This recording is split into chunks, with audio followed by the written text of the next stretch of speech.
Bueno, ahora sí, nuevamente, como les decía, vamos a intentar comunicarnos con Sebastián Gándara, periodista, egresado en Deportea, y bueno, también tiene su programa en Radio con Voz, y vamos a intentar ahora a ver si la tercera es la vencida, para poder tenerlo al aire justamente en este ciclo de entrevistas llamado El Emulador TV, que ya tuvimos el inicio la semana pasada junto a Matías Espina, que hizo una muy linda nota con Andrea de Emilio, la autora del libro de Los Locos del Loco, justamente de la hinchada de Marcelo Bielsa. Ahí lo tenemos, a Seba Gándara, así que lo vamos a sumar a este vivo. Hablando justamente, vamos a recordar lo que fue el Mundial de Italia 90. Hola Seba, ¿me escuchás? ¿Cómo estás? Sí, se va, perfecto. Fuerte y claro, ¿todo bien? Perfecto, todo bien. ¿Vos cómo va? ¿Cómo te lleva esta cuarentena hasta ahora? Complicado, complicado, pero ya acostumbrado. ¿Cuánto vamos? 93, 94 días. Sí, Ya le encontramos la vuelta, larguísimo, da ¿no? poquito. Serían 3 mundiales juntos en un tiempo realmente ya, así que muchísimo el tiempo. Quería agradecerte, bueno, esta posibilidad, esta charla que vamos a tener con vos con respecto justamente a lo que decía, fue aquel mundial que se cumplen 30 años del Mundial de Italia 90, siguiendo puntualmente no todo lo que ha pasado, pero yo me quedé, y los invito también a quienes se vayan sumando a este vivo de Ate Ansés, tus dos podcasts interesantísimos, sobre todo el principio, ¿no? El primero que fue en aquella palabra autorizada, ¿no? Que justamente Grondona, que fue el presidente de la AFA, en ese momento fue el último en tocar la copa, esto es así.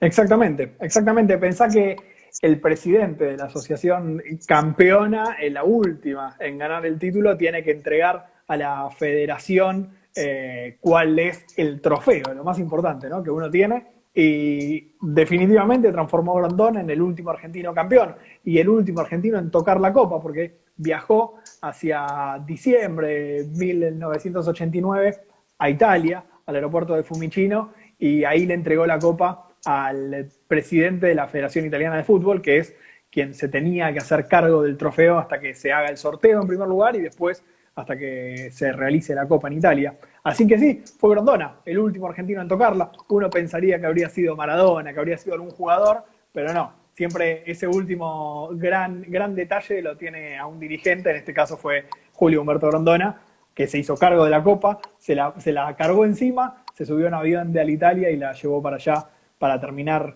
de entregarla. No sabíamos, pero evidentemente fue el último argentino en tocarla como campeón.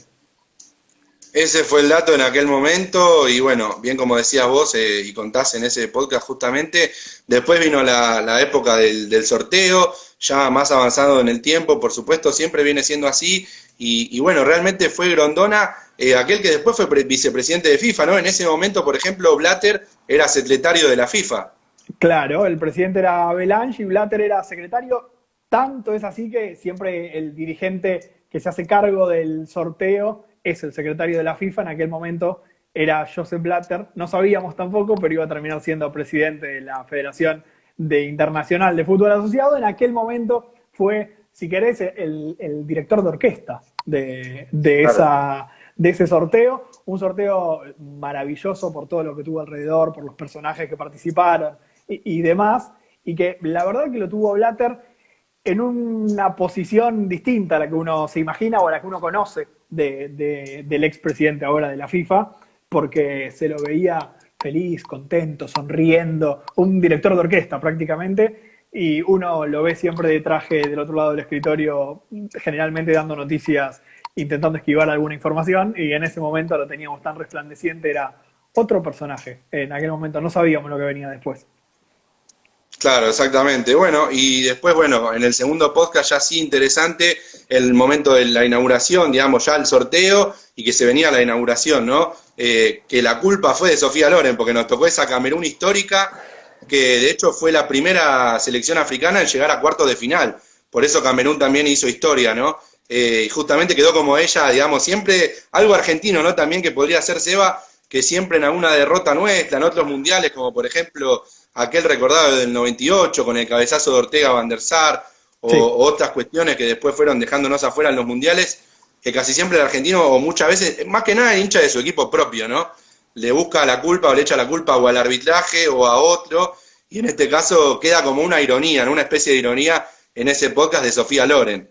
Sí, yo busqué un poquito ese chiste, porque la verdad es que pasaron tantas cosas en el medio que echarle la culpa a Sofía Loren es de mínima extraño y poco tuvo que ver en el fútbol, pero claro, en el momento del sorteo no solamente había campeones del mundo para elegir bolillas, sino que se eligió, y para intentar mostrar el otro lado de Italia, el lado de la cultura de Italia y demás, se eligieron a personalidades importantes de Italia en aquel momento. Una de ellas fue Sofía Loren, estaba también Pepe Baudo, que es un gran conductor de televisión italiana, Luciano Pavarotti, por ejemplo, y al momento de sacar las bolillas, a quien le tocó elegir a Camerún para el partido inaugural de Argentina fue a Sofía Loren, justamente, que se acercó a ella Blatter en aquel momento y le preguntó, ¿a quién va a sacar usted ahora? Y ella se hacía la que no sabía, revolvía, terminó sacando, apareció Camerún, y después, bueno, hubo un partido de fútbol donde claramente poco tuvo que ver Sofía Loren, ¿no? La historia nos cruzó con ese equipo maravilloso en cuanto a la historia, en cuanto a la riqueza de su historia, más que de su fútbol, porque no tenía mucho fútbol ese Camerún, pegaba y mucho. Sí. Pero bueno, desde lo emotivo y demás, ese Camerún terminó siendo un Camerún súper importante, con Roger Milla, con personajes, con los Bijik, que bueno, uno de ellos nos termina metiendo el gol de la victoria y demás, pero en aquel momento me imagino que alguno debe haber pensado, che, si Sofía Loren sacaba otro equipo, nos ahorrábamos esta derrota en el debut y hubiésemos sido mucho más felices, o al menos hubiésemos sufrido mucho menos en primera ronda.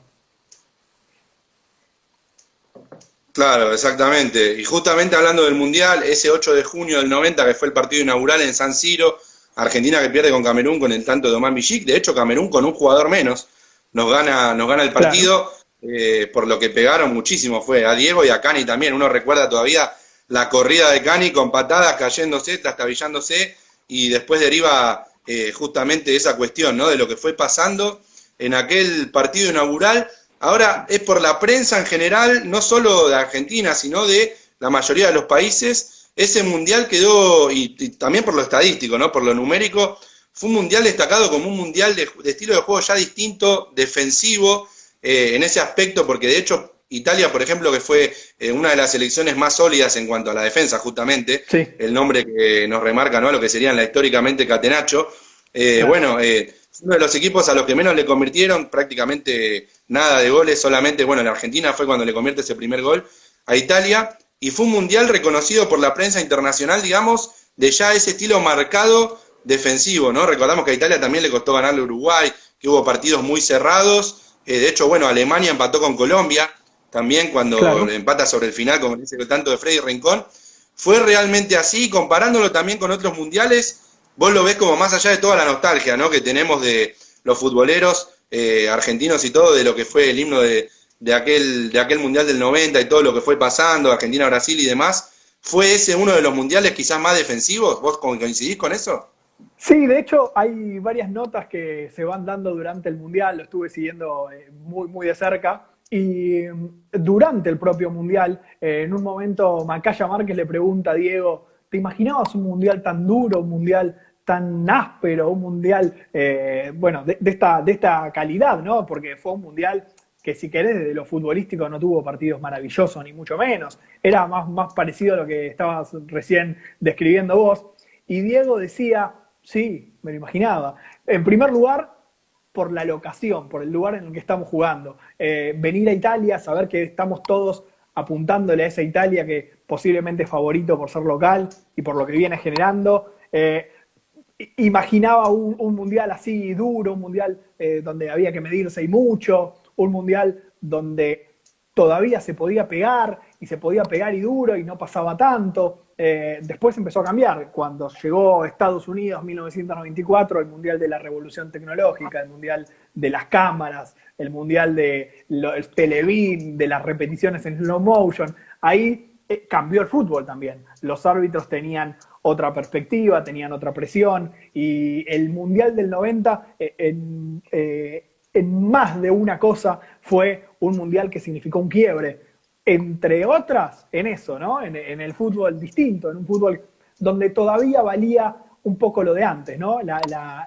El jugador pillo, el jugador que buscaba alguna ventaja quizás un poquito de más, esas cosas que después empezaron a agotar en el Mundial del 90 existieron, y sí, tuvo también esta otra cuestión, ¿no? De el fútbol duro, el fútbol donde quizás no hubo ningún equipo que se luzca. Brasil se lució en la primera ronda, ganando los 3 partidos, incluso jugando un primer tiempo bárbaro contra Argentina, donde no entró una sola pelota de milagro, nada más, pero después rescatar equipos que la hayan descosido durante el Mundial del 90, no ni cerca. Alemania empezó a crecer, tanto que llegó a la final. Argentina llegó a la final, y lo sabemos, por una cuestión del destino y de un montón de cuestiones que se fueron sumando y que de alguna manera empujaron a la selección, pero desde lo futbolístico, sí, fue un mundial duro, un mundial áspero, un mundial chato, pero que dejó tantas cosas maravillosas en cuanto a historias alrededor de, que nos quedó en la historia, y eso de que marcabas recién de la memoria emotiva, lo pone muy arriba, a pesar de que desde lo futbolístico quizás está entre los que estuvo más abajo, ¿no? Claro, de hecho, esa selección de Bilardo, que ya venía con un Maradona prácticamente en un pie, porque en esos entrenamientos después Maradona se colocaba hielo sobre su tobillo, venía bastante mal. Después, bueno, se dio también la situación de la lesión de Pumpido, que Goicoechea toma el arco, justamente en el segundo partido, lo reemplaza, ¿no? En ese momento, claro, en el partido con la Unión Soviética. Y también yo, teniendo en cuenta lo que vos decías justamente de este Mundial, que fue bastante defensivo en ese sentido, pero sí tiene cierta nostalgia, uno lo ve también cuando se acuerda de lo que fueron las definiciones, ¿no? Que hubo varias que fueron por penales, que fueron partidos muy cerrados, con pocos goles. Por eso no es algo que no solo le sucedió a la Argentina, sino al Mundial en sí, ¿no? En cuanto a las elecciones. Ahora, teniendo en cuenta todo eso, uno también recuerda y piensa, ¿no? De la manera de las clasificaciones, ¿qué hubiera sido la Argentina? Claramente con Maradona y Bilardo, luego de ser campeona, hubiera corrido con la misma suerte que otras selecciones, que ha pasado después más adelante en el tiempo, que luego de ser campeona se van en primera ronda. En este caso, la Argentina, si hubiera sido lo que sucede hoy, que clasifican solo 2 y no 3 como en ese momento, también se hubiera ido en primera ronda, ¿no? Entonces, esa también es como la otra noticia o la otra parte de la cara que no se cuenta, ¿no? Claro. Ese Mundial tuvimos suerte. Si querés, incluso en el partido con Rumania, cuando Argentina iba ganando 1-0 con el gol de Monzón, estaba clasificando primera. Y con el empate rumano pasa a estar tercera, y no tuvo que esperar porque supo automáticamente que se metía en octavos con ese empate, siguiendo tercera, pero sí tuvo que esperar rival, tuvo que esperar a que termine toda la primera ronda para saber a quién enfrentaba. En un mundial como el de hoy nos hubiésemos vuelto a casa. Y hace un par de días, en otro de los capítulos del último Bailongo, si no fue el sexto, debe haber sido por ahí el séptimo, yo comentaba lo difícil que es perder el primer partido en un mundial. Incluso ahora que clasifican 2, todavía peor. Pero perder el primer partido del mundial es una catástrofe, porque hasta que no termina el tercero no sabés si estás o no en octavo de final. Podés ganar el segundo, como le ganamos nosotros a la Unión Soviética, sin jugar un partido maravilloso, pero siendo bastante más que los soviéticos, y no volver a la concentración con la tranquilidad de estar adentro, ni siquiera con la tranquilidad de un empate en el próximo partido. Dependés de un montón de factores. Perder el primer partido en ese sentido en el Mundial dicen que es lo peor que te puede pasar, por más que después llegues a la final, ser campeón. España perdió en el debut, en Sudáfrica terminó saliendo campeón, pero es algo que no sucede generalmente. Perdés el primer partido y de ahí en adelante se hace todo cuesta arriba, ni hablar si después se te rompe el arquero campeón del mundo, si después a Maradona lo llenan a patadas, como sucedió contra Rumania, después de las patadas que ya le habían pegado contra Camerún. Ahí se empieza a hacer todavía mucho más complicado. Y además, una selección argentina que, a decir verdad, no tenía un nivel de juego bueno, ni mucho menos. Había llegado cuestionada al Mundial, con muchísimas dudas, con jugadores que no estaban en su mejor nivel, desde lo futbolístico hasta lo físico, y que durante el Mundial, que muchas veces lo que sucede es que el equipo empieza a engranar y empieza a funcionar, en vez de que suceda eso, le empezaron a caer cada vez más trabas. La lesión de Diego que se agrandó, un Caniggia que arrancó sin ser titular, un Checho Batista que después del partido contra Rumania deja la titularidad y medio que puertas adentro está un poco enojado y dice que los medios no lo ayudaron. Empiezan a pasar cosas que en cualquier otra circunstancia y en cualquier otro mundial nos hubiesen mandado de vuelta a casa. El milagro, ¿no? Como te vengo diciendo de arranque, de que con todas esas cosas en contra Argentina siguió avanzando y llegó hasta la final. Claro, de hecho fue un milagro justamente el resultado con Brasil. Vos mencionabas recién que en la primera fase fue el que ganó los primeros 3 partidos. Recuerdo también a Alemania que en sus primeros 2 partidos había ganado por goleadas también, marcando muchos goles. Y bueno, después se fueron dando, ¿no?, en el camino esas circunstancias que vos bien mencionabas, partidos tan cerrados. De esa manera fue justamente que fue un mundial también que uno recuerda de ese modo, ¿no? Yo en alguna similitud le veo, digamos, con respecto a unos partidos que se fueron dando, como acá también cuando hablamos de las eliminatorias, ¿no?, sudamericanas, que son así tan friccionados, tan duros, tan difíciles. Bueno, vaya que en el último mundial tuvimos que lograr que Messi frote la lámpara en ese partido con Ecuador, porque si no Argentina otra vez tambaleaba como tantas veces. Y bueno, ya metiéndonos de lleno en lo que fue el mundial, justamente en el recorrido de la selección argentina con Bilardo, en las anécdotas que tiene Bilardo, que son tantas, ¿no? El famoso bidón de Branco. Después también, no sé si vos podrás mencionar alguna como esa que me han mencionado, que fue cuando en uno de los casamientos que estaba en un hotel, los jugadores de Argentina fueron a sacarse fotos con la novia.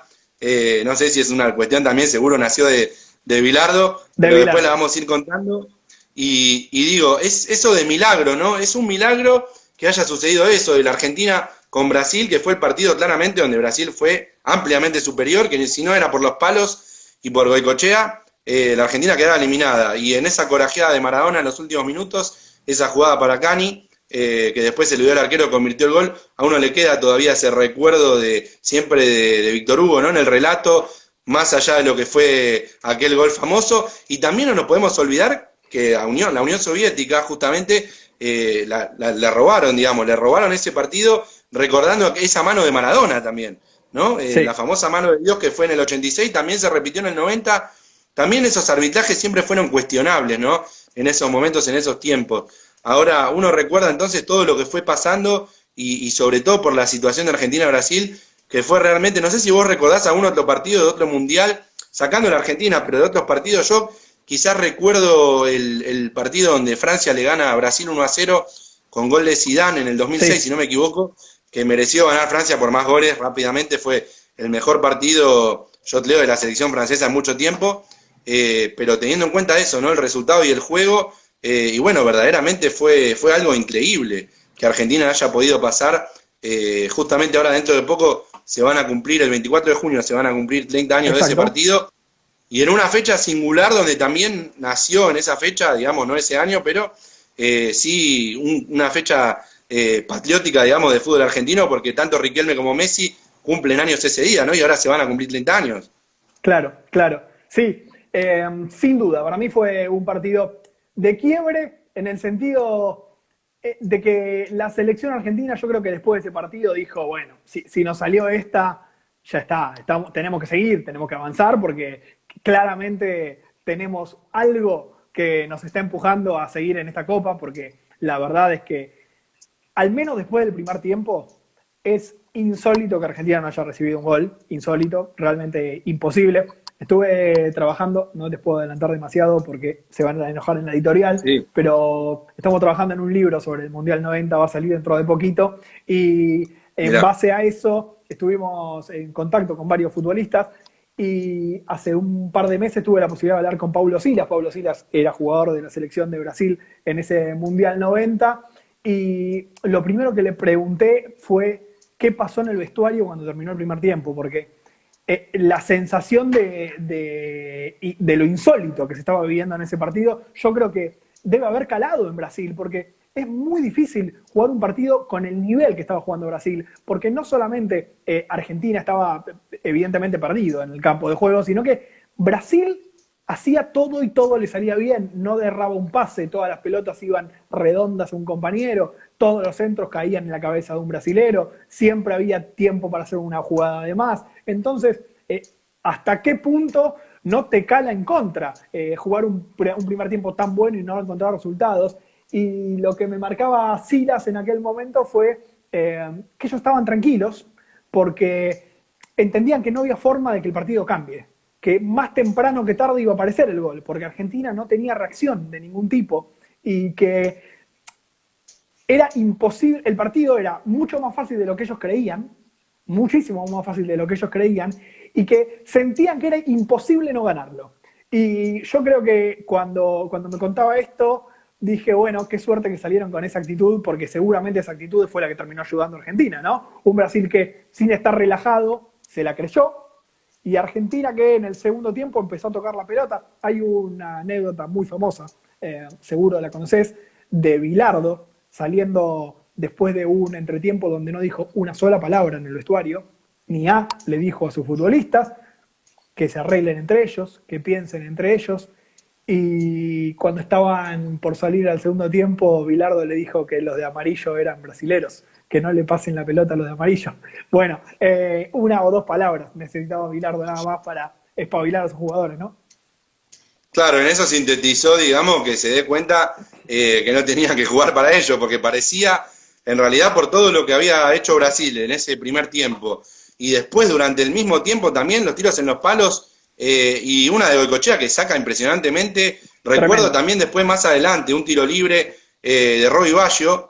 jugando contra Italia también, Goicoechea, Sí, que tuvo esas dos atajadas que las convirtieron en héroe, como Mascherano le dijo después a Chiquito Romero, sí, que fue el verdadero héroe de aquel mundial, que era el arquero suplente, ¿no? Porque titular era Pumpido, se lesionó, claro. justamente el arquero campeón del Mundial 86, y bueno, y después todo eso que fue pasando, ¿no? Después de ese partido es como que decís, podés inflar espalda y decir, bueno, ya pasé a este Brasil que es difícil, en esos octavos de final recordados, después decís, bueno, voy a tener que enfrentar a Yugoslavia, una Yugoslavia que fue goleada por Alemania, Claro. y a diferencia con Argentina no hubo goles. De hecho, Diego erra ese famoso penal, que uno siempre dice, ¿no? La anécdota de cuando uno erra un penal y dicen, sí, pero Maradona también erró penales, que uno recuerda ese penal que erró, después en el fútbol argentino erró 5 consecutivos, Consecutivos. y claro, exactamente, y después fue esa historia que logró a Goico ya empezar a gigantarlo, ¿no? En aquellos penales sobre justamente Yugoslavia, y después ya, bueno, pero siempre fue sufrimiento, ¿no? Como a veces recuerdo lo que fue el Mundial de Brasil 2014, en aquel partido con Irán, después también el Sobre partido la ese con hora. Suiza. Claro, tiene para vos una similitud como para entender lo que sentían los que vivían el Mundial del 90 en esos momentos y lo que fue esos partidos, nada más, porque el equipo del 2014 me parece que fue muy superior al del 90, pero Sí. en ese momento, esos momentos de esos partidos, ¿no? ¿Vos creés que esto es así, que tiene una similitud en cuanto a eso, más allá de los resultados después? Se pueden trazar un par de paralelismos. En primer lugar, el partido debut contra Bosnia y el partido debut contra Camerún tuvieron dos equipos que al partido siguiente se modificaron en un 40 o 50%. Sí, Bilardo después del partido con Camerún hizo 5 cambios y nosotros contra Bosnia en el primer partido salimos con 5 defensores y modificó el sistema de Isabela para el segundo partido. Ahí ya hay alguna similitud. Después, es verdad que Argentina en la primera ronda de Brasil, si bien ganó los partidos que tenía que ganar para clasificar, contra Irán, si no fuese por Messi sobre la hora, no lo ganábamos y se hubiese complicado o hubiese sido distinto el cuadro al que teníamos que enfrentar. Y Argentina en el 90 también, si no fuese por Diego y por su magia y por ese centro a la cabeza de Monzón para el 1-0 contra Rumania, o las corridas de Cani hubiésemos estado complicados.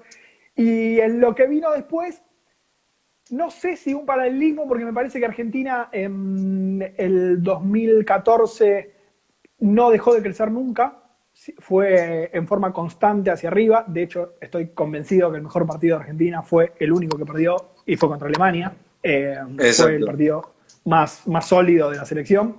Y la selección de Bilardo del 90 me parece que fue un poco más irregular. Me cuesta un poco encontrar ahí el paralelismo. Sí, que fueron dos selecciones que se fueron forjando durante. En eso estoy seguro, que fueron similares Claro. y no fueron dos selecciones que nosotros estábamos convencidos que iban a llegar a la final. Ni mucho menos. Más bien todo lo contrario. Con el 2014, si querés, con Messi bien desde lo futbolístico y bien desde lo físico había un poco más de chances, pero el resto del equipo era un equipo que no terminaba de convencer, incluso hubo muchos Y no cambios. cerraba. Durante, no cerraba. Apareció Enzo Pérez durante, apareció la Bessi Sí, la Bessi durante, también, ¿no? Que jugó la final. de Michelis durante. Claro, Sí. en ese sentido sí, si querés, hubo algo de similitud entre dos equipos que llegaban a ver qué onda y se empezaron a formar y empezaron a encontrar, si querés, la mística mundialista durante el Mundial, pero que en la previa ninguno de los dos era candidato. Yo creo que el de 90 muchísimo menos. Sí, eso coincidimos, porque justo recién lo mencionaba. Y bueno, justamente hablando de los mejores mundiales, en realidad el Mundial de Italia 90, que recordamos ya que se cumplen 30 años de aquel Mundial, de Argentina teniendo que defender el título y siendo subcampeón frente a Alemania. Sucedió también que enfrentamos a Alemania en el 90 y en el 2014, nos quedamos con las manos vacías, pero ¿fue para vos el mejor partido de Argentina en ese Mundial del 90? ¿Fue justamente con Italia? En ese empate donde Argentina logra convertirla a Italia, que estuvo casi todo hasta ese momento que no la habían convertido. Sí, fue el mejor partido de Argentina, sin dudas. No solo fue el mejor partido de Argentina desde mi punto de vista, sino que para los jugadores y para el propio Bilardo fue el partido que demostró que Argentina había forjado un carácter y que ser campeón del mundo y que llegar como campeón del mundo te pone en otro lugar. Digo, Italia era el local, Italia era el favorito, todos estaban esperando a Italia en la final. Alemania era un equipo que sabías que iba a crecer y que del otro lado lo que esperaban era cruzarse con Italia, porque Italia, si querés, sin jugar una maravilla, porque es lo que venimos hablando de que arrancamos, era un equipo sólido, era un equipo que sabía lo que quería y que tenía un objetivo muy claro. Y creo que terminó beneficiando a la Argentina, porque los jugadores insultados, el himno recontraputeado por toda la gente, por los cuatro costados, Sí. Diego enojado porque sabía que tenía una parte de Italia que lo amaba y esa otra parte que lo detestaba más que a nadie, y llegar de punto con Maradona es a veces quizás lo mejor que te puede pasar, ¿no? Si querés lo inverso, lo que le pasó a Brasil. Brasil se confió con Argentina y terminó perdiendo. Bueno, nosotros fuimos de punto contra Italia, bien lejos de ir confiados, pero sabiendo que había que dar un poquito más, que había que dar ese plus. Y que sin ese plus, yo no sé si Argentina lo ganaba ese partido. Incluso, mira lo que te digo, si esa Argentina y esa Italia jugaban en un país X en cualquier otro lado del mundo y Argentina no estaba rodeada de italianos, no sé si Argentina ganaba ese partido. Digo, como sucedió con todo el Mundial, ¿no? Tiene como una cuestión de épica, ¿no? Por momentos de también cuestiones mismo de hasta de Bilardo como jugador, que ha tenido momentos también difíciles en finales o en momentos con Estudiantes y lo ha podido sacar adelante, ¿no? Sí, hay tanto del contexto que terminó empujando a la Argentina a lo que logró, que a mí me cuesta creer que estos mismos partidos en otro lugar hubiesen terminado de la misma manera. Y no hablo solo del partido contra Italia y la gente en contra de Maradona. Hablo de los dos partidos en Nápoles contra en la primera ronda. Digo, hay como todo un extra, ¿no? Italia en ese Mundial fue un jugador extra para Argentina. A favor y en contra, pero fue un jugador extra para Argentina. El lugar donde estaba jugando ese Mundial. Claro, fue un componente. Y bueno, Italia también tenía a Schillaci, que era el goleador, que entró, si no me equivoco, la primera pelota que tocó convirtió en los primeros partidos de Italia, y después no paró más de hacer goles, terminó siendo el goleador absoluto del Mundial. Y bueno, y después a veces uno piensa, ¿no? Con el tiempo, Italia tenía la defensa menos vencida, o sea, el equipo al que no le convertían, tenía a Schillaci, que era el goleador. Por eso decíamos que era no solo el favorito, sino también por ser local, era el segundo Mundial que organizaba y justamente también lo quería ganar, ¿no? Y estuvo cerca, justamente, bueno, fue el mejor partido de Argentina, después por los penales, ahí sí Diego convierte en esa semifinal y ahí Goicoechea se hace gigante, ¿no? En esos penales, si no fuera también por Goicoechea, ¿no? Qué importante es esa aparición, o sea, se tuvo que fracturar Pumpido para que ingrese Goicoechea, si no Goicoechea quizás no hubiera jugado, y finalmente fue uno de los héroes. Cuando después termina el Mundial, llega la etapa de gráfico, héroes igual, dice la etapa justamente, y todo el pueblo argentino, digamos, los que estaban aquí sobre todo, en la ciudad de Buenos Aires, lo fueron a recibir a ese equipo de Bilardo y compañía. Pero claro, no había llegado de buena manera, no fue un mundial donde brilló ni mucho menos, todo lo contrario, justamente estuvo tambaleando todo el tiempo, hasta que después llegó esa final. Final donde quedó marcado, ¿no? Eso también como dato estadístico, primer jugador echado en una final argentino, Monzón, en aquella final frente a Alemania. Y luego después lo que fue sucediendo, Alemania, claro, tenía a figuras como Matthaus, tenía jugadores que venían siendo ya importantes en Europa, que tenían ya un nombre, y únicamente nos ganó por un solo gol, por ese penal famoso, y no mucho más, digamos, porque fue un partido parejo, si bien Alemania fue un poco más superior que Argentina, fue un partido bastante parejo, ¿no? Sí, sin duda, sin duda. Fue un partido durísimo ese. Y ten en cuenta que Argentina llegaba destrozado desde lo físico, y había perdido una cantidad de jugadores Sí, 5 o 6 no jugadores, pudo jugar casi medio Canigia, equipo. no pudo jugar el Vasco Larticoechea, no pudo jugar Sí. Justi, Batista tampoco, que Batista había regresado del partido contra Italia y tampoco pudo jugar. De los 4 jugadores que te nombré, 3 fueron campeones del mundo y tenían una espalda para soportar una final que seguramente ningún otro tenía. Y también nos faltó Canigia, que era un jugador que había sido absolutamente desequilibrante en el Mundial. Un solo detalle, si en lugar de Sensini jugaba el Vasco Larticoechea, capaz que no existía el penal. Estamos hablando de contrafácticos, pero para entender un poco la importancia de los que faltaron. Jugó Sensini, que Sensini estaba debutando en un Mundial, que era un pibe, que estaba haciendo sus primeras armas en la selección, y que seguramente el Vasco Larticoechea no hubiese tirado al piso. Seguro, no tengo dudas. De hecho, lo ha dicho en más de una oportunidad, hay que acompañarlo al 9. No hay que tirarse nunca, si el 9 se atolondra y la termina tirando afuera. Bueno, es un contrafáctico, ya sé, no nos enojemos, no nos volvamos locos, ya pasó. Pero la realidad es que Argentina jugó un partido más que digno, perdón, me estoy olvidando de Ruggeri y de Burruchaga, que tampoco pudieron jugar, para seguir sumando. Lesionados los dos, arruinados. Claro, por eso era prácticamente más de medio equipo y titular, ¿no? Porque eran varios titulares importantes. Sí. Pensá que Ruggeri y Burruchaga estaban destrozados, infiltrados, jugaron como pudieron, no llegaron a terminar el partido porque no había de ninguna manera chance que lo pudiesen terminar. Sabían de antemano que no iban a poder terminar el partido. Dos tipos que en cualquier otra oportunidad hubiesen jugado hasta el final en una sola pierna, ¿no? Para entender un poco el contexto y que si dejaron el partido es porque evidentemente no tenían ninguna chance de poder continuar, estaban arruinados de lo físico. Así todo, y con todo esto, que por ahora lo único que hablamos en la final es todos los desastres que sufrió Argentina en la previa y durante, se hizo un partido digno y sin inquietar demasiado en ofensiva, porque los que estaban adentro de la cancha tampoco estaban bien. Diego tenía el tobillo así para la final ya, se bañaba en alcohol, en hielo y no le alcanzaba. Y con todos esos condimentos se le hizo partido a una Alemania que llegaba, entre comillas, mucho más tranquila.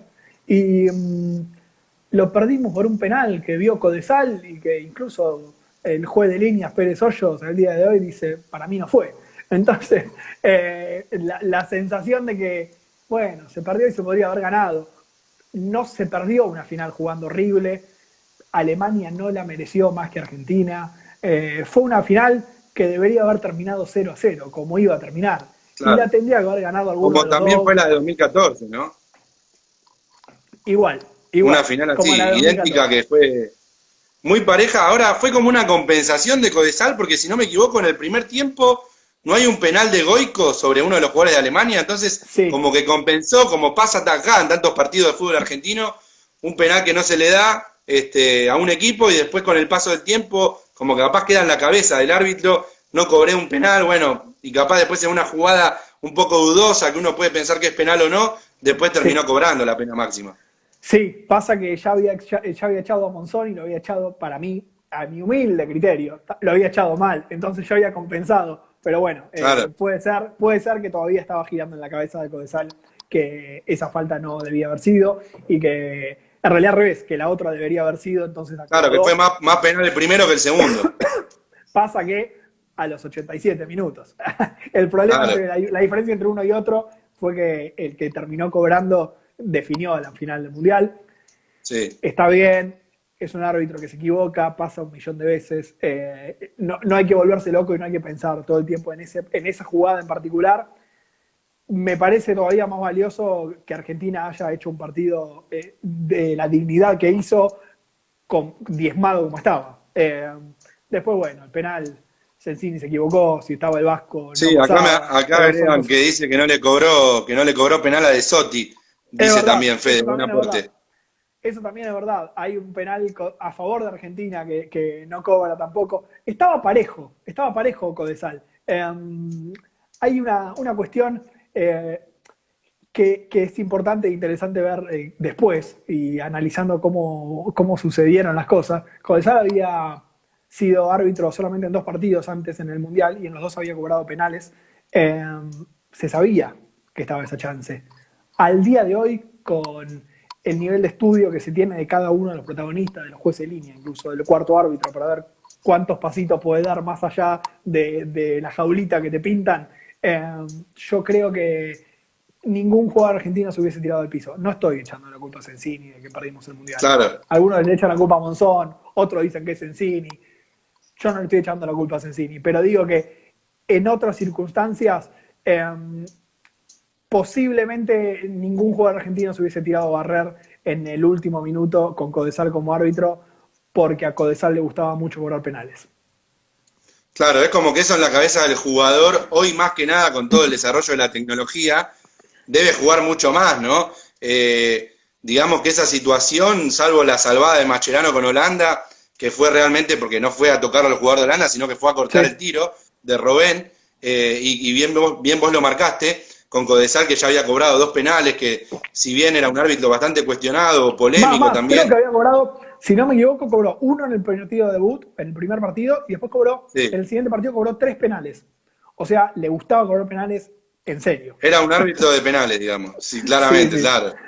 sí, sí, sí. Y bueno, también eso fue lo que pasó, ¿no? Más allá de que Argentina había jugado ese muy buen partido con Italia y después llega a la final, ¿no? La final que en realidad ahí poco importa, ¿no? Quién merece ganar en esa final, porque realmente muchas veces sucede, ¿no? Como también fue el del 2014, que Argentina jugó tan bien esa final con los goles cerrados que uno se acuerda, la definición de Palacio, de Higuaín. Poco importa cuando lo que generalmente y hoy por hoy se juega tanto, que es más, parece una cuestión más de vida o muerte o ganar a morir, cuando hay otras cosas mucho más importantes que eso, ¿no? Que Sí, justamente un partido. Importa poco ya la cuestión de cómo se da el partido, más si no el resultado en sí. Y por eso también hay que destacar en ese sentido lo que vos dijiste, justamente, y fue así también, de los jugadores que le faltaron a Argentina para esa final, lo difícil que fue. Ahora también en un contexto mundial donde sucedió la caída del muro de Berlín, por claro. ejemplo, también en ese momento. También después fue cuando liberaron a Nelson Mandela, histórico también en ese momento todo lo que fue pasando, ¿no? En esos momentos, digamos, en el contexto en lo que estábamos, también la Unión Soviética, que después volvió también a disolverse, digamos, todas esas cosas que fueron pasando en un contexto también en Italia 90, donde es un mundial que quedó marcado, ¿no? Justamente ahí uno de los que estaban justamente, un colega justamente también, Matías Espina, que hizo la charla anterior ingresando con estas entrevistas del Emulador TV, que es Sí. llamado así de esa manera, que había hablado con Andrea de Emilio, una de las entrevistas que tuvo de Los Locos del Loco, ¿no? De un libro sobre justamente Bielsa, que es uno de los técnicos que tiene hinchada propia. Justamente esa pregunta se me viene a mí, vos como futbolero, cuando siempre se marca mucho la diferencia y hubo en su momento en el periodismo, ¿no? Esa guerra o esa pelea en realidad, digamos, simbólica, una guerra simbólica, ¿no? Entre los Sí. menotistas y los bilardistas, entre Menotti y Bilardo, y quizás Bielsa es un costado que no entra porque no está en esa disputa, pero está quizás, para mí en mi lugar, como soy bielcista, en un podio. A vos como futbolero, entre los dos te quedás con uno, buscás también otros técnicos o otros que quizás te hubieran gustado que dirijan a la selección. ¿Dónde lo ubicás ahí en el favoritismo tuyo? No, me parece que, a ver, el menotismo o bilardismo me parece que hizo un poco de daño al fútbol argentino en algún punto. Digo, los dos nos sacaron campeón del mundo, de última. En el Claro. final de la discusión, los dos nos sacaron campeón del mundo. Cada uno con su juego, los dos nos sacaron campeón del mundo. ¿Qué escuela es la más...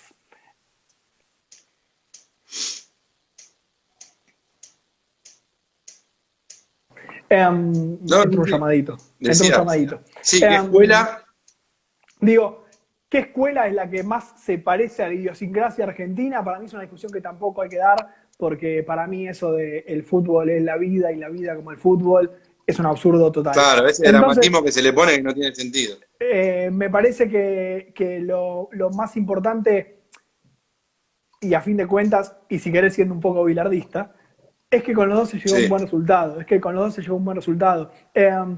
Incluso Argentina tiene esta cuestión en su historia futbolística de no intentar seguir una línea. Digo, por ejemplo, voy a citar un ejemplo que es Italia. Italia durante años y años y años y años ha buscado siempre un estilo, que es rigidez defensiva, velocidad de los laterales, un 9 gigante que haga goles, y funcionó toda su vida así.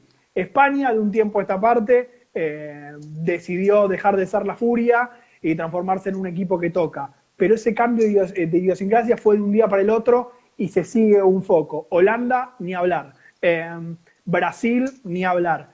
Argentina, y Argentina no sé, Argentina no tanto. Argentina pasó de Menotti a Bilardo, de Bilardo a Basile, después hubo en el medio hubo un Pasarela, aparece Bielsa y uno dice, bueno, vamos a buscar una escuela y vamos hacia un lugar, y después de Bielsa se mete un volantazo. Si querés, se busca levantar un poco esa idea de juveniles con Peckerman como técnico. Ahí un periodo de la historia de Argentina donde se intentó hacer una continuidad entre juveniles y la selección mayor, y después empezó de vuelta la modificación De vuelta a cambiar estilos. nuevamente todo el La tiempo. modificación de estilos constante. Argentina pasa de Martino, que pega un portazo y nos deja en Pampa y la Vía, no por culpa de él, sino porque la dirigencia Claro. lo abandonó ante un juego olímpico, a ver qué pasa y elegir un técnico que se pueda acomodar y amoldar. Y Argentina en la clasificación al Mundial de Rusia iba a ir con Bausa a defender, a ver qué pasa, y Sí. sale Bausa y entra Sampaoli. O sea, es muy Claro. difícil poner a uno por sobre el otro, porque la selección argentina en sí, en su historia, no tiene una línea definida. Vamos viendo. Claro. No es culpa de ninguno de los técnicos, es culpa de una dirigencia que Sí, la dirigencia de AFA, claro. de antaño ha decidido improvisar y ir viendo sobre la hora. Bueno, me parece que en ese sentido, y apoyándonos un poco en la historia de la selección, es que se transforma en algo muy difícil volcarse por una escuela o por la otra. Digo, ¿qué escuela me dio más resultado? La del menotismo, la del bilardismo. Y si voy a los números, miro así, y Menotti, un campeonato del mundo. Y Bilardo, un campeonato del mundo. Y una final. Y entonces, qué sé yo, ¿con cuál me quedo de los dos? Si voy a los resultados, me da lo mismo. Porque no es que Claro. ninguno de los dos pudo cimentar algo que después creció y se transformó en resultados en el tiempo. Porque la dirigencia del fútbol argentino, porque el propio fútbol argentino es tan dañino en sus bases que no lo permitió nunca. Claro, eso es lo que vos decías, y recuerdo el ejemplo más fácil es también todos los últimos años, ¿no? Que pasamos de justamente de Sabela, después a Bausa, de Bausa después a Sampaoli, también ese cambio permanente, no solo de entrenador, sino de estilo de juego, porque más que nada es el estilo Claro. de juego que impone un entrenador. Recuerdo también, por ejemplo, en Copas América, ¿no? Que también tuvimos a Checho Batista en Copa América, digamos, también estuvo Basile, que volvió de vuelta a la Sí, selección. Entonces es sí, como que siempre se fue cambiando de técnico y no hubo como una idea detrás de justamente el que esté en el mando en ese momento, ¿no? Lo que sucedió con Martino también recuerdo que la dirigencia lo dejó de lado, que realmente tuvo lamentablemente que dejar la selección cuando había logrado, si no me equivoco, con Martino, Messi había convertido muchísimos goles, fue el sí, jugador que promedio de gol por partido con Martino mejor le funcionó en ese sí, momento, ¿no? Y bueno, y después pasar a San Paoli, lo que ya sabemos que vino después, ahora con Scaloni, justamente todo eso que fue cambiando tanto, ¿no? Es lo que hace que a veces uno no sepa seguir o no sepa entender por qué es eso de ser tan cambiante a nivel de otras cuestiones, no solo el fútbol, en no, nuestro país lógico. sucede. Entonces eso también es lo que hace a veces tener estos resultados, ¿no? Y justamente con respecto al Mundial del 90, que tanto nos ha marcado, más allá, yo creo de que más allá del subcampeonato, como que toda esa cuestión de por qué también somos tan futboleros, es como que eso define un poco también cómo es el argentino futbolero en sí, ¿no? En cómo Sí, lo vive uno como hincha cuando va a la cancha, que a los 5 minutos si estás ganando 1-0 son todos unos genios, aplaudís a los jugadores, estás contento porque gritaste el gol, querés ya que haga otro gol el equipo antes de tener el balón, y después lo mismo sucede cuando echan a un jugador o cuando te convierten, que empezás a insultar ya, quizás, ¿no? A propios jugadores. Siempre digo que eso es lo que sucede en el fútbol y lo que marca a la sociedad, que lamentablemente esa reacción del hincha, el hincha común, el socio que va a la cancha siempre, nos hace ser así tan, siempre tener dos estilos opuestos, ¿no? Marcados, dos extremos, que eso es lo que define finalmente lo que fueron este tema de los entrenadores en la selección. Y quizás vos para remarcar en cuanto a anécdotas, que hablábamos un poco, lo del bidón, que fue un escándalo, después se reconoció lo del bidón de Branco, también eso que sucedió de que los jugadores se fueron a sacar fotos con la novia. sí. Uno a veces quizás hoy lo piensa y hoy sería ya marcado de otra manera, en los tiempos que corren hoy, no los podrías ver en contexto que suceda nuevamente. ¿Cómo lo ves vos ese tema? No, yo creo que hoy todas las historias que vivió la selección del 90 hoy es absolutamente imposible. Desde la accesibilidad a los jugadores, y no solo de la selección argentina, si bien mientras más grandes son las selecciones, menos chance de acceso tenés. Acceder hoy a las elecciones, a los personajes, a las personas, en realidad, futbolistas, es imposible porque cambió todo, porque la FIFA tiene cada vez más reglas y cada vez más filtros, porque antes a Italia viajaban con un pasaje y veían qué onda y se encontraban con los jugadores y los jugadores les dejaban entrar a los entrenamientos y hay videos de Maradona entrenando durante la Copa del Mundo en Trigoria, pateando tiros libres y relatando su propio tiro libres a Goico y los periodistas al lado de Maradona. Claro. Sí, eso Y es imposible, eso. hoy eso es absolutamente imposible y vinculado a las anécdotas y demás, creo que esa selección y gracias a todas esas anécdotas se transformó en una selección icónica y que tiene tantos recuerdos, ¿no? Eso de la foto con la novia, eso fue Bilardo que vio a la novia y dijo, vayan Claro. a sacarse una foto porque la novia trae suerte, y de ahí en adelante veían una novia y se bajaban del micro y se sacaban una foto con la novia. Y la novia no sabía ni quiénes eran, pero no importa, es una novia y hay que ir a saludarla. Claro. Hay un montón de historias en ese mundial. Ahí están marcando una maravillosa antes del partido contra Italia. Sí, Es justo antes del partido contra Italia. Que hay aparece la bandera argentina en Trigoria rota. Y sí. Bilardo entra a donde estaban cenando los jugadores y dice: Mirá, estos hijos de puta, nos rompieron la bandera. Era justo en la previa del partido contra Italia. ¿Y quién iba a entrar a Trigoria a romper la bandera argentina y nada más? Nadie. Entonces, incluso hablando con jugadores, Pedrito Troglio, por ejemplo, nos decía que él cree que fue Bilardo y que muchos adentro creen que fue Bilardo y que incluso se reían ahí, ¿viste? Se enojaron al principio. Che, estos tanos nos rompieron la bandera, los odiamos, vamos a ganarle. Y después decían, ¿no habrá Claro. sido Bilardo? Bueno, todo muy Bilardo. Pero para mí, la mejor anécdota de esa selección por escándalo. Es mucho antes de que empiece el Mundial.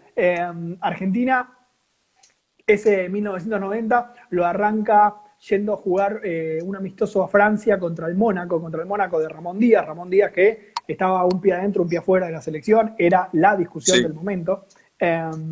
Y Argentina viaja a Mónaco a jugar un partido justamente contra el Mónaco, y un partido que Argentina pierde, y el que al Mónaco juega muy pero muy bien Ramón Díaz, y que lo puso de jaque a Bilardo, pero la anécdota es anterior todavía. Cuando Argentina viaja a ese partido, hay una tormenta, hay un problema en el vuelo a Barajas, a Madrid, y Argentina pierde el vuelo, viajan a otro lado, llegan a Europa sin saber en qué momento iban a lograr llegar a Francia. Bilardo les pide por favor a la gente que había ahí que los dejen llegar de alguna manera. Lo ponen a Burruchaga, que hablaba francés porque jugaba en Francia, a intentar acomodar pasajes para que lleguen los jugadores.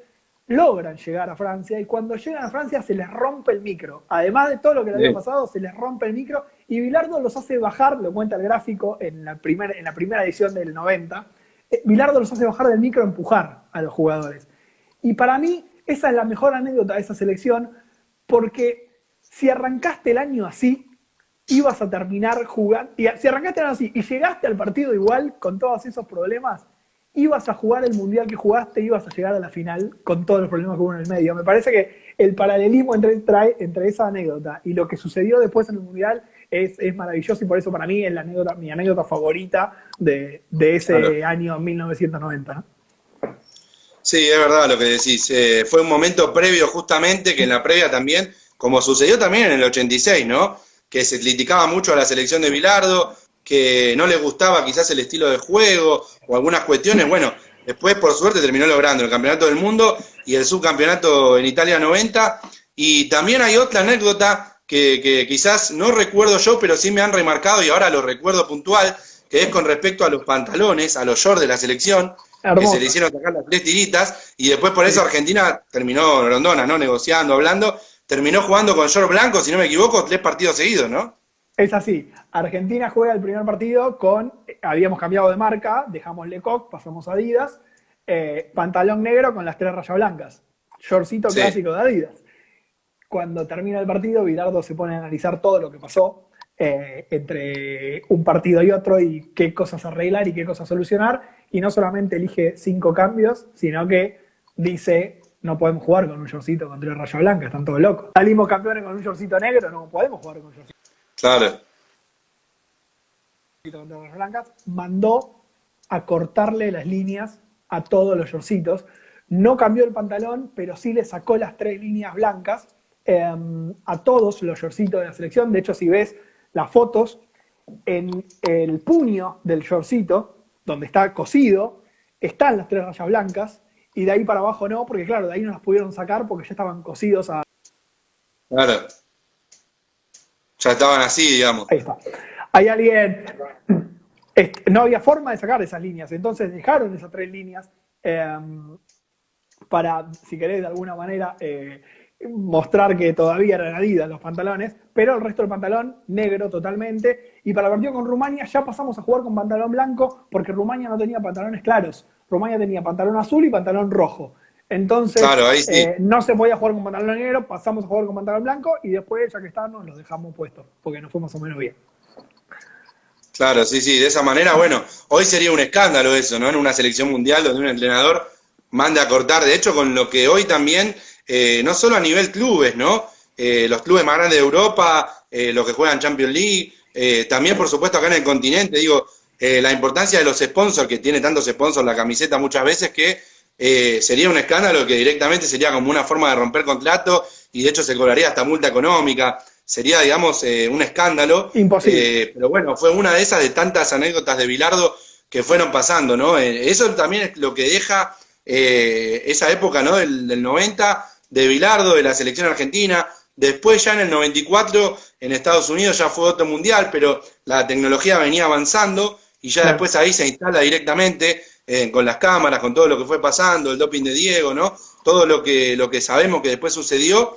Pero bueno, ese Mundial 90 justamente dejó marcado puntualmente en eso, ¿no? A los futboleros, yo creo que en la definición sería de cómo vivimos el fútbol, es como fue el Mundial, ¿no? Con todas Sí. esas cuestiones, con todas esas cosas en contra, negativas, lesionados, los problemas de los golpes a Maradona, cómo estaba Maradona en un pie, prácticamente con su tobillo tan mal, de Cani, que se esperaba que sea titular y finalmente no era titular, después ingresaba y convertía. Eso fue justamente lo que fue dejando Italia 90 y bueno, haciéndote una de las últimas ya, agradeciéndote la charla, Por favor. justamente, Seba, bueno, después, con el paso del tiempo, seguramente, bueno, te gustará, digamos, o este bichito que te picó de hacer un poco lo de Italia 90, alguna así similitud o ir buscando algunos datos de otros mundiales o en general fue puntualmente por este mundial que vos lees que te despertó eso. Mira, este mundial tiene algo muy maravilloso, es un poco lo que hablábamos al principio, que es que además sirvió para sacudir un poco al pueblo argentino. Argentina estaba pasando mal en el 90, venía del 89 con la hiper, pasándola realmente feo. De hecho, si mirás las tapas de los diarios, por ejemplo, el diario de hoy, de hace 30 Sí, años, hablaba no solamente de una Argentina clasificada por la ventana, sino de bancarios y docentes haciéndole un paro al gobierno por problemas clarísimos en la economía de un país que estaba destrozado, que había sufrido, bueno, el cimbronazo, ¿no? De entrar a un gobierno como el de Menem, que empezaba a mostrar la hilacha, y me parece que en ese sentido el Mundial también fue como una especie de bálsamo para la gente, porque nos cachetearon durante toda la Copa, pero así todos salimos adelante, y me parece que en ese sentido es un Mundial que tiene un montón de condimentos que otros no. Y por eso fuimos para adelante con este podcast, que ni siquiera es un podcast, es una búsqueda que hicimos sí, de un micro podcast. Formo sí, parte del Mejor País del Mundo, que es el programa de Radio con Vos en el que participo. exactamente.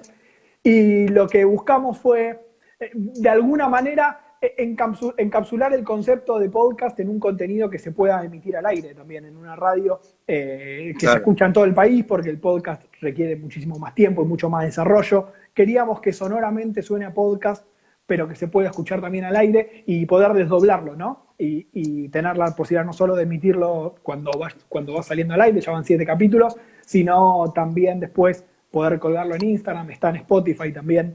Y la búsqueda del nombre, El Último Bailongo, fue de Julián Marini, un genio de la radio con el que tengo el placer de trabajar desde hace un tiempo largo. El nombre se le ocurrió a él, un poco parodiando The Last Dance con Michael Jordan, Claro, el y último El baile, sí. Último Bailongo, que lo que tiene El Último Bailongo es que sabíamos antes de que empiece el Mundial 90 que era el último Mundial de Bilardo, que Bilardo se iba a ir sea cual fuera el Claro. resultado.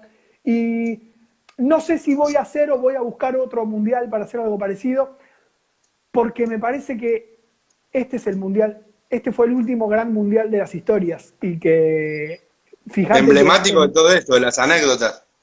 que en los capítulos casi que no le presto atención a lo que pasó en la cancha, porque pasaron tantas cosas alrededor que Sí, el resultado termina siendo una nimiedad, un detalle. Y nos pareció interesante poder contar todo ese otro lado, ¿no? El lado B de la Copa, además de lógico todo lo que se generó a nivel deportivo, pero había tanto más allá que dijimos, bueno, vamos a contarlo, vamos a estar encima de este mundial tan recordado por los argentinos, pero démosle una vueltita, busquémosle otra cosa, busquémosle un extra. Por eso las 3 rayas del pantalón, por eso Sofía Loren, por eso en el último capítulo esta cosa de tener a 2 Maradonas en una misma cancha, porque estaba Diego y estaba Hagi, que era el Maradona de los Cárpatos. Empezar a sí. buscarle paralelismos o, si querés, historias entre líneas, ¿no? A todo lo que fue ese mundial que le guste a quien le guste o no, desde lo futbolístico habrá sido horrible, pero fue de los más maravillosos de la historia del fútbol argentino. Sí, que queda marcado también, recordado con ese himno famoso de Italia 90 y bueno, todo eso que fue pasando, de lo que sucedió, ¿no? Así que bueno, te agradezco la charla, te mando un abrazo grande, Seba, Y bueno, hasta la próxima será entonces. Muchas gracias. Otro para vos, saludo grande, espero que lo hayan pasado lindo y hay mucho más mundial por delante. Si no me equivoco, llegamos a la final. Dale, gracias. Abrazo, hasta luego. Bueno, y ahí pasaba Seba Gándara, así que será hasta la próxima entrevista del Emulador TV.